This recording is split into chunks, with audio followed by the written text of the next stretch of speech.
Hello everyone. तो आज हम लोग डिस्कस करने वाले हैं सोशल साइंस के बारे में।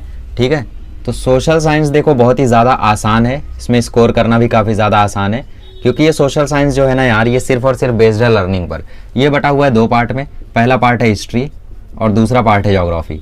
पहले के समय में ऐसा होता था, पहले के समय में मतलब 2019 के पहले, कि भाई बंदे क्या करते थे, एक्सरसाइज रट लेते थे और फिर एग्जाम में भी ऐसा होता था कि question answer question answer question answer fill in the blank question answer यही पूछता था, तो ये करके हट लेते थे। लेकिन अभी उन्होंने काफ़ी चेंज किया है अपना पूछने उछने का तरीका। जैसे पहले 3 आता है एमसीक्यू, फिर 3 मार्क का आता है भाई वो डू एज डायरेक्टेड, सॉरी वो सब आता है, कभी अभी का सॉरी ऑथर का नाम मैच करने आता है 3 मार्क का। उसके बाद डू एज डायरेक्टेड आता है, 3 में से 2 करना होता है। फिर शॉर्ट नोट आता है, 3 में से 2 करना होता है। फिर गिव रीज़न आता है, 3 में से 2 करना होता है। फिर शॉर्ट नोट आता है, 3 में से 2 करना होता है। और उसके बाद शुरू हो जाता है पॉलिटिकल साइंस। तो ये कितना मार्क्स हो गया, 3 3 6, ठीक है, 3 एमसीक्यू और 3 ऑब्जेक्टिव टाइप, ठीक है, 3 3 6, 6 4 10, ठीक है, 6 4 10, 10 4 14, 14 4 18, 18 6 24। और फिर उसके बाद पॉलिटिकल साइंस आ जाता है 16 मार्क्स का, उसमें ट्रू फॉल्स आता है, फिल इन द ब्लैंक आता है, ठीक है, डू एज डायरेक्टेड उसमें भी आता है, फिल इन द ब्लैंक उसमें भी आता है, ठीक है, fill in the blank fit be उसमें भी आता है, do as directed dead do as directed उसमें भी आता है, ट्रू फॉल्स उसमें भी आता है, गिव रीज़न उसमें भी आता है, शॉर्ट नोट उसमें भी आता है, ठीक है। अब देखो आपको करना कैसे है। सबसे पहले तो ये है कि भाई क्या एक्सरसाइज पढ़ के आप 100 मार्क्स ला सकते हो सोशल साइंस में? बिल्कुल नहीं। एक्सरसाइज पढ़ के आप अगर लक अच्छा था तो ला सकते हो, लेकिन सिर्फ एक्सरसाइज पढ़ के जाते हो तो 95 आराम से क्रॉस कर सकते हो।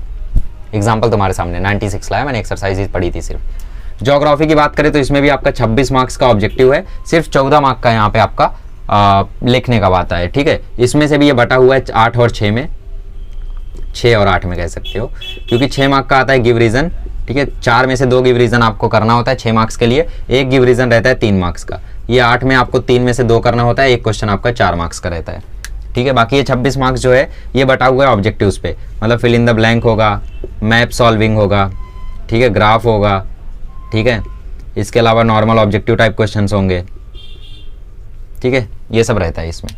ओके, तो आप लोगों को सबसे पहले करना क्या है? सबसे पहले आपको ये करना है कि भाई जैसे ज्योग्राफी के पेपर में आप ये देखो कि आपको मैप वैप बनाने आ रहा है क्या। जैसे वो मैप में आपको दिल्ली मार्क करने बोल रहा है, मुंबई मार्क करने बोल रहा है, या ब्राज़ील का वो आपको अमेजॉन फॉरेस्ट या फिर ब्राज़ीलिया मार्क करने बोल रहा है, तो वो सब हो रहा है क्या आपसे?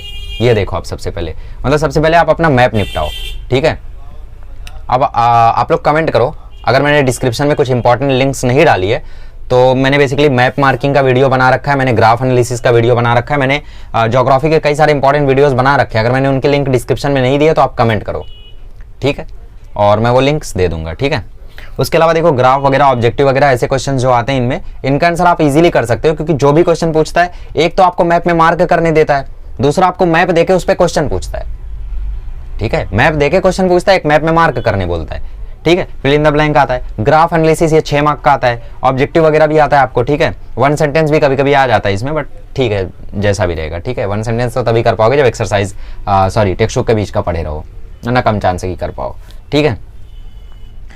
तो ये होता है 26 मार्क का, 14 मार्क का सिर्फ ये होता है। इसमें भी गिव रीजन आप एक्सरसाइज का कर लो, मोर देन इनफ है, और ये भी आप लोग एक्सरसाइज का कर लो, मोर देन इनफ है। ज्योग्राफी में ऐसा है कि आप शुरू का और एंड का चैप्टर मत छोड़ना, बाकी बीच में से आप कोई 2 चैप्टर छोड़ सकते हो, ठीक है। जैसे मैं अगर गिव रीजन के लिए बोलूँ तो गिव रीजन के लिए मतलब बीच में से कौन से चैप्टर ऐसे हैं जो आपको नहीं ही छोड़ना है, चौथा चैप्टर, 5वां चैप्टर, 6ठा चैप्टर, ये चैप्टर आपको गिव रीजन के लिए नहीं ही छोड़ना है, क्योंकि इनमें से एक गिव रीजन फंसना ही है, ठीक है। और अगर मैं शॉर्ट नोट के लिए बोलूँ तो शॉर्ट नोट के लिए 1 2 3 8 9, ठीक है, 1 2 8 9 ये चैप्टर आपको शॉर्ट नोट के लिए नहीं ही छोड़ने, क्योंकि शॉर्ट नोट नहीं, बेसिकली ये जो है ना बड़ा answer, long answer, answer in brief, जो ब्रीफ आंसर आपका आएगा तो वो ब्रीफ आंसर 1 2 8 9 तो आपको नहीं ही छोड़ना है, ठीक है, वो तो आपको नहीं ही छोड़ना है। क्यों नहीं छोड़ना है? क्योंकि इनसे ही आने का चांस है, ये सेकंड चैप्टर से, फर्स्ट चैप्टर से तो एक फिक्स ही है वैसे, ठीक है, तो ऐसा रहता है। और उसके बाद आप लोग थोड़ा सा प्रीवियस ईयर पेपर्स को एनालाइज करो, ठीक है, बाकी स्कोर आराम से कर ले जाओगे सिर्फ एक्सरसाइज अगर पढ़ते हो तो, क्योंकि अगर तुमने सिर्फ एक्सरसाइज पढ़ी है तो तुम्हारे अंदर अगर स्किल्स अच्छी हैं, स्किल्स अच्छी नहीं है तो हो जाएंगी, वो वीडियोस देख लो। और अगर डिस्क्रिप्शन में लिंक नहीं है कमेंट करो, मैं डालूंगा लिंक, ठीक है, देखनी है तुम्हें वो वीडियोस, ओके, सारी जितनी भी डिस्क्रिप्शन में दे रखी है तो उन्हें तुम देखो, तो उससे तुम्हारी स्किल सही हो जाएगी। तो ये 26 में से कैसा 22 नंबर तो तुम आराम से निकाल ले जाओगे, क्योंकि जो मैप दे के पूछेगा और जो लोकेशन दे के मैप में पूछेगा वो तो कर ही ले जाओगे, 8 मार्क्स तो वहीं हो गया। ग्राफ एनालिसिस प्रॉपरली कर ही ले जाओगे, 8 से 14 मार्क्स तो यहीं हो गया, ठीक है। बाकी और जो ऑब्जेक्टिव आएगा, ठीक है, और ऑब्जेक्टिव आता है मतलब कुछ कुछ पर्टिकुलर ग्राफ वगैरह दे के क्वेश्चन पूछता है, और एक में शायद ग्राफ भी बनवाता है, 6 मार्क्स का वो भी आता है, ठीक है। तो 6 6 12 6 18 नहीं 8 6 14 14 6 20 मार्क्स यहीं हो गया। फिल इन द ब्लैंक जो भी आया, ठीक है, 4 फिल इन द ब्लैंक आता है, फिर शॉर्ट नोट्स आते हैं कुछ कुछ, है ना। तो पेपर पैटर्न के हिसाब से स्ट्रेटजी वीडियो की भी लिंक डिस्क्रिप्शन में आपको मिल जाएगी, देख लेना, ठीक है। तो फिल इन द ब्लैंक वगैरह के साथ जो आता है, फिल इन द ब्लैंक में मान लो तुमसे कुछ कुछ गलतियां हुई, तो फिल इन द ब्लैंक तुम्हारा 2 गलत हो गया, और 1 सेंटेंस आ गया वो भी 2 गलत हो गया, बाकी सब तो गलत नहीं होगा, स्किल पर बेस्ड है। तो 26 में से 22 आया, 4 नंबर यहाँ गया तुम्हारा। यहाँ तो कोई नंबर जाना नहीं चाहिए, क्योंकि मैंने तुम्हें बता ही दिया कि रीजन वगैरह यहीं सबसे फंसेगा, ठीक है।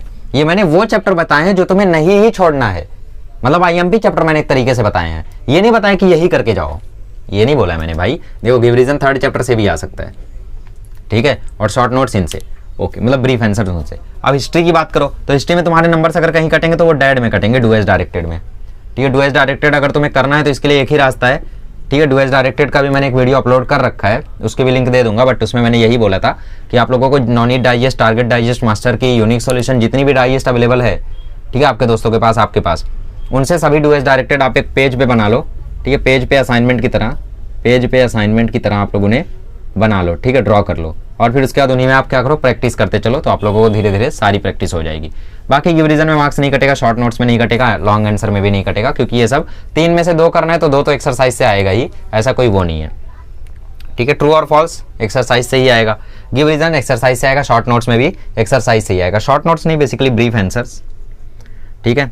फिल इन द ब्लैंक भी चांस है कि एक्सरसाइज से ही आए, ठीक है। जैसे हिस्ट्री में, पॉलिटिकल में ना सही, बट हिस्ट्री में तो आना ही है, ठीक है। हिस्ट्री में 75%, मतलब जैसे 3 फिल इन द ब्लैंक है तो 3 में से 1 से 2 तो आपका रहेगा ही एक्सरसाइज से। इसमें भी जैसे 2 आता है शायद, 1 तो रहेगा ही एक्सरसाइज से, ठीक है।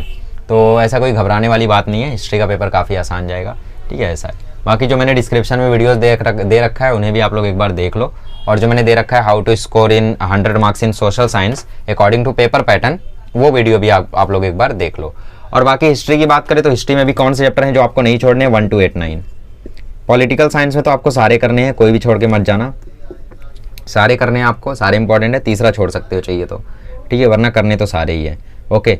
और हिस्ट्री की बात करें तो हिस्ट्री में भी सारे चैप्टर्स इंपॉर्टेंट है, लेकिन शुरू के चैप्टर और एंड के चैप्टर्स इंपॉर्टेंट बहुत ज़्यादा है। क्यों पता है? क्योंकि बोर्ड की स्ट्रेटजी होती है जो वो सालों से यूज़ कर रहा है कि भाई वो चेक करता है स्टूडेंट की नॉलेज कितनी है। तो अगर किसी स्टूडेंट की नॉलेज तुम्हें चेक करनी है तो तुम क्या चेक करोगे कि उसको कितना आता है और कहाँ से आता है।